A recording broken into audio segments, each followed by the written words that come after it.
Most of Britain's high streets did not survive the 1960s. Councils tore out market halls, ran ring roads through medieval streets, and wrapped old shop fronts in plastic, and called it progress. One street on this list is only its strange width today. Because of a fire 300 years ago that nobody ever fixed, one department store modelled itself on Harrods, then rented its own front room to a McDonald's for 34 years. One high street still runs through the walls of a fort that's older than the idea of a unified England.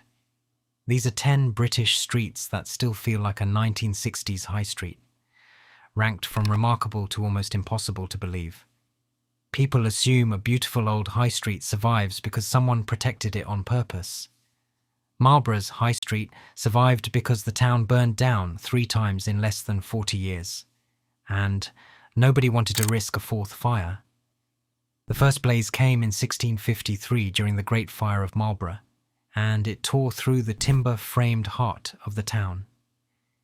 Builders replaced the narrow medieval lanes with a much wider central street, lined with brick and timber-framed buildings, wide enough to stop a single fire from jumping across and taking the whole town with it. That decision, made in grief and panic rather than in any grand design, is the reason Marlborough's High Street is reputed to be the widest in England after Stockton-on-Tees. The town burned again in 1679 and once more in 1690, and this last fire finally forced the council's hand. Local officials passed a law banning thatched roofs inside the town altogether, which meant every rebuild from that point forward used brick, tile, and stone instead of straw. Nothing about this came down to aesthetics. It was fire code, written in the language of a town that had run out of patience for burning down. What's left today is a wide open street lined with Georgian shop fronts, sitting on foundations that are older still, and a weekly market that fills the same broad space the fires accidentally created 3 centuries ago. Walk down it now and it reads as elegant, spacious and deliberate. None of that holds up. This was a town scorched enough times to finally stop building itself the way it wanted to. Call it resilience or call it stubbornness. But either way, the result reads today as confident town planning. When the honest record is 3 rebuilds in a row, each one a little more fireproof than the last. Marlborough owes its shape to fire. Totnes owes its shape to a king defending against Vikings. In the early 10th century, Edward the Elder, son of Alfred the Great, fortified Totnes with a ditch, ramparts and gates, one link in a defensive ring of Saxon burhs built across Devon to hold the line against Viking raids. That makes the bones of this street older than the idea of a single unified England, which historians date to the year 927, when King Athelstan brought the Anglo-Saxon kingdoms under one crown for the first time. Totnes kept growing after the threat passed. King John granted it a royal charter and full borough status in 1206, and that charter let local merchants form their own guilds for the first time. Those guild merchants built substantial townhouses along Fore Street and High Street, and versions of those same houses are still standing today, fronting a working street rather than a preserved one. Much of the medieval layout survives at the top of the town, where narrow lanes still branch off Fore Street and High Street exactly as they did when the guild merchants laid them out. Every Tuesday between May and September, traders in Elizabethan dress still set up an open-air market on the same ground, selling to whoever happens to be walking past that morning. Nobody rebuilt this street to look old. It simply never had a reason to stop being the same street it started out as, first as a fort, then as a market town that outlived the danger it was built to survive. Every street so far survived by accident. Beverley's toll Gavel is the first one that had to be fought for. Beverley's market rights go back to 1119, when King Henry I granted the town its first royal charter. Toll Gavel formed part of the town's medieval high street from at least the 12th century onward, running between Saturday Market and Butcher Row. The name itself is a fossil, since Gavel comes from the Anglo-Saxon word gaffel, meaning tribute or rent, and the street is thought to be where tolls were once collected on behalf of the Archbishop of York. For 8 centuries, the street simply worked that way. Then came the 1960s and 1970s, and with them the same wave of demolition and redevelopment that flattened old street plans across the rest of the country.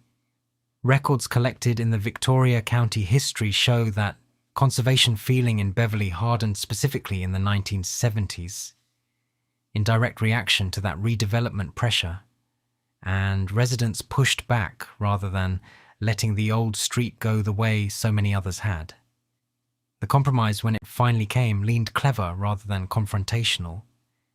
A new development called New Walkergate opened nearby and absorbed the traffic and retail pressure that would otherwise have fallen on the old street. And only once that pressure was drawn off were Toll Gavel and Butcher Row pedestrianised in 1982. Saturday Market still runs its weekly market on the same ground today. The pedestrianised stretch still runs in a straight line toward it exactly as it always has, with none of the underpasses or car parks that reshaped so many English town centres in that same decade. This is the first entry on the list where the reason a street survived wasn't luck. People made that choice deliberately, after watching what happened to other towns and deciding their own high street wasn't going to be next. Beverley had to win a fight. Ludlow's high street never needed one, because nothing there ever tempted anyone to knock a building down in the first place. Historic England's listing records show a long, continuous run of high street buildings, dating from the early 1600s through to the early 1800s, and how they were treated afterward matters more than their age.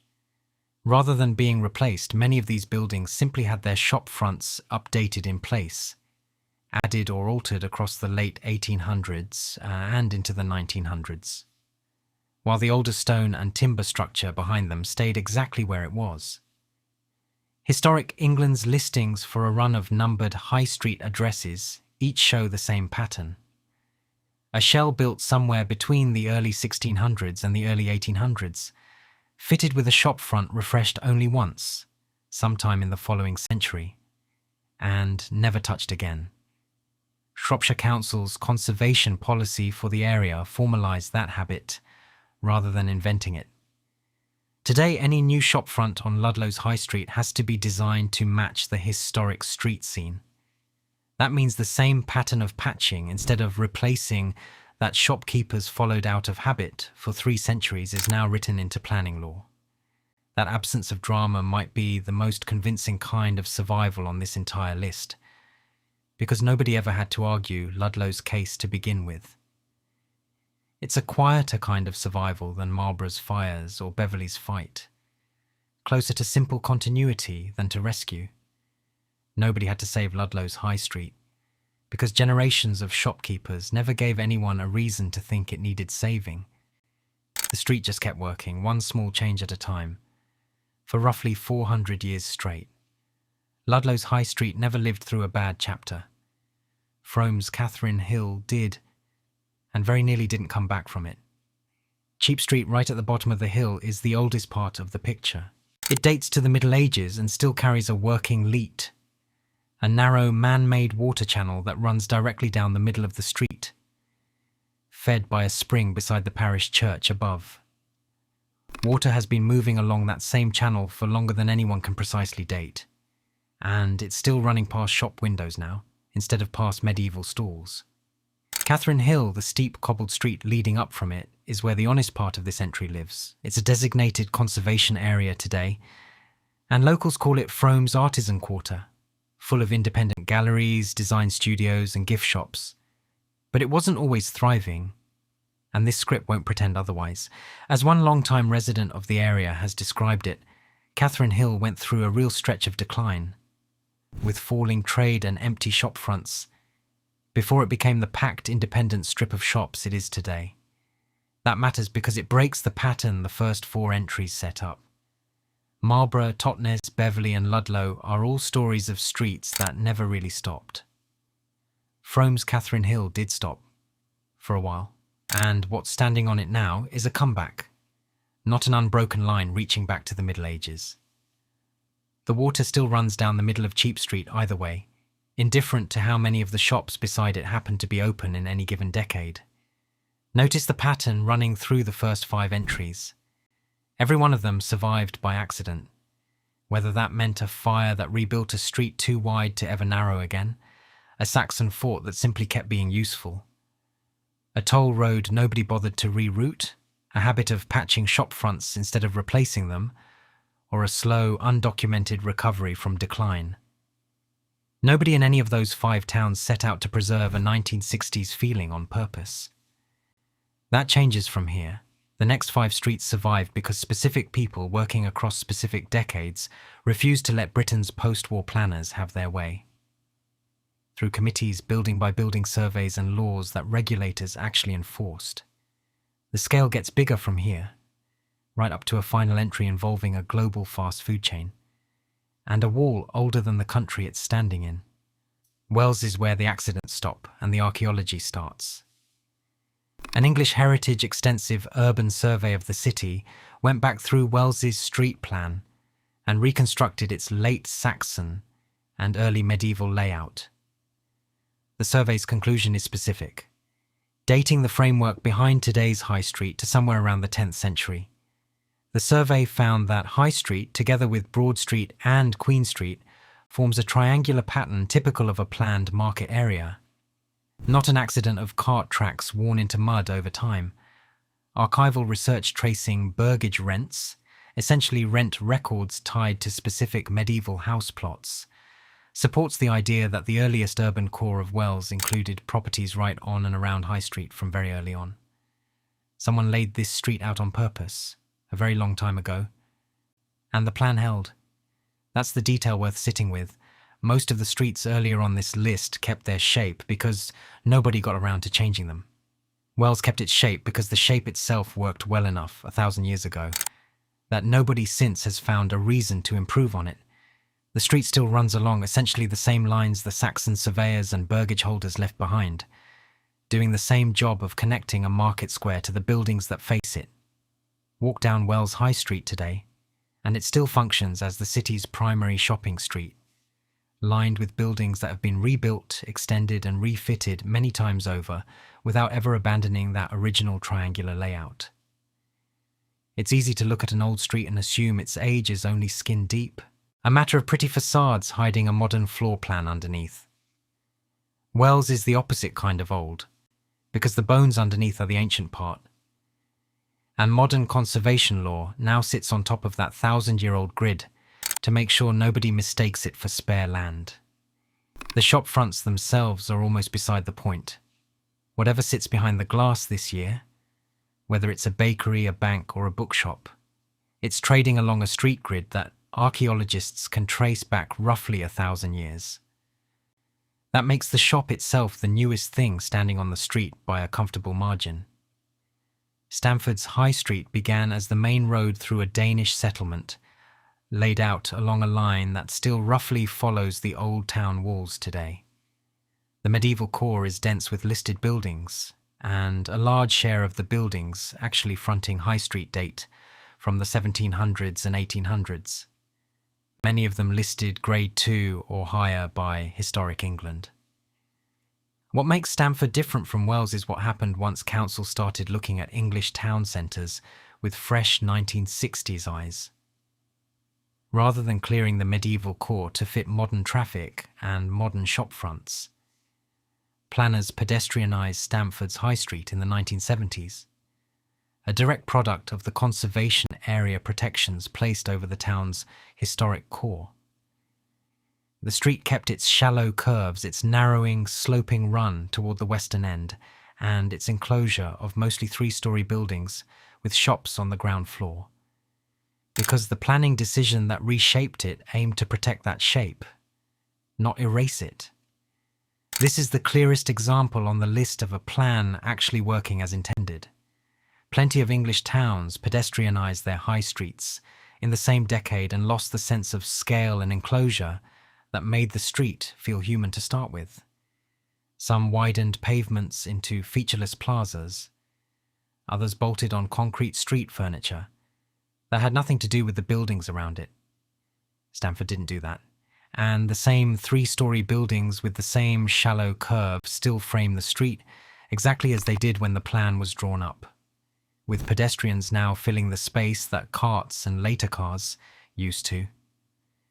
Most of Britain's successful 1960s and 1970s planning decisions are successful only in the sense that builders actually finished them. Very few of them are successful in the sense that, decades later, the result still looks like the town that came before it. Stamford is one of the few, and it took a specific decision to protect the street's shape rather than just its buildings. That decision is easy to miss precisely because it worked. Nobody stops on Stamford High Street to marvel at the absence of a concrete underpass, because the absence itself is the entire achievement, a version of the town that simply never got the chance to go wrong. Stamford proved a plan could protect a street's shape. Kirkwall goes further, because here the street's shape is still being used for the exact civic life it was built for, rather than simply admired for having kept it. Kirkwall's conservation area was formally designated in 1975, and it covers a medieval core built around 3 roughly parallel roads. One of those, Junction Road, carries most of the town's commercial and light industrial development, while a second handles quieter, mostly residential streets further out. The third is the one that matters here, the linked run of Bridge Street, Albert Street, Broad Street, Victoria Street, and Main Street. Together, those 5 streets form the dense medieval spine of the town, packed with shops, flats, offices, and Kirkwall's civic core. Broad Street sits at the centre of that spine, and it still functions as Kirkwall's main public square in the most literal sense possible. It's the site of the Lammas Fair. It's also where crowds gather every year for the Bar, a mass game of street football that pits one half of the town against the other along the same lines the street itself has always run. These aren't staged reenactments for visitors. They're ordinary civic events that happen to use a street plan that's been sitting there, doing the same job, since long before anyone thought to write it down as heritage.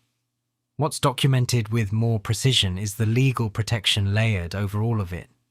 Conservation policy in Kirkwall pays specific attention to the layout and spatial character of the Bridge Street to Main Street axis, and to the archaeological sensitivity of the ground beneath it.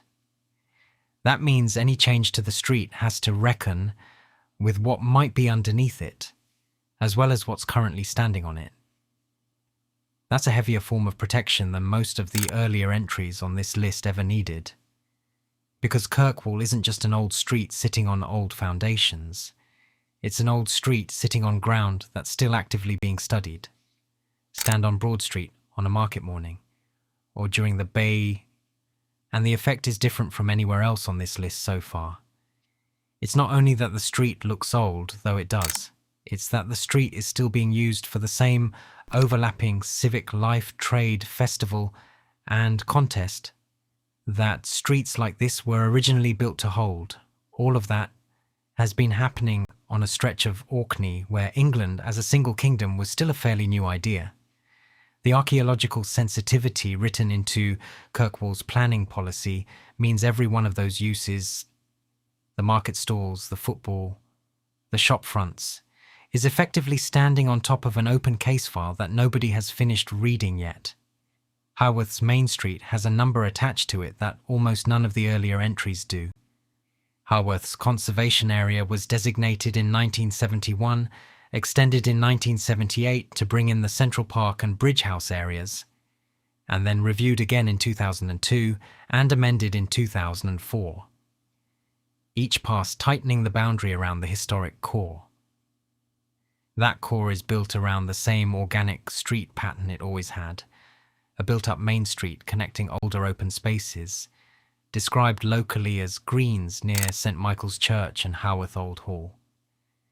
It's lined with piecemeal terraces and folds, stone walls, stone slate roofs and painted timber, the kind of fine-grained, small-scale building pattern that resists being flattened into anything uniform. Here's the number worth sitting with.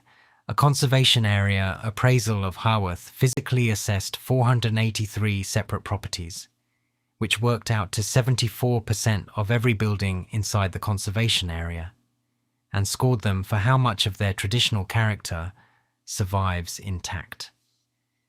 The average authenticity rating across all of those buildings came out at 70%, and for the buildings that carry listed status, it rose to 77%. That's not a feeling or an impression written up after a nice walk through town. It's a measured building-by-building score of how much of Haworth's main street is still, physically, the same street it always was. The appraisal also found that cottages historically converted into shops are still doing that same job today, which means the pattern of turning a home into a shopfront without demolishing anything didn't stop when the Bronte family made the town famous. It simply kept happening, generation after generation, on the same stone walls. Most visitors come to Haworth for the Bronte connection, and that connection is real.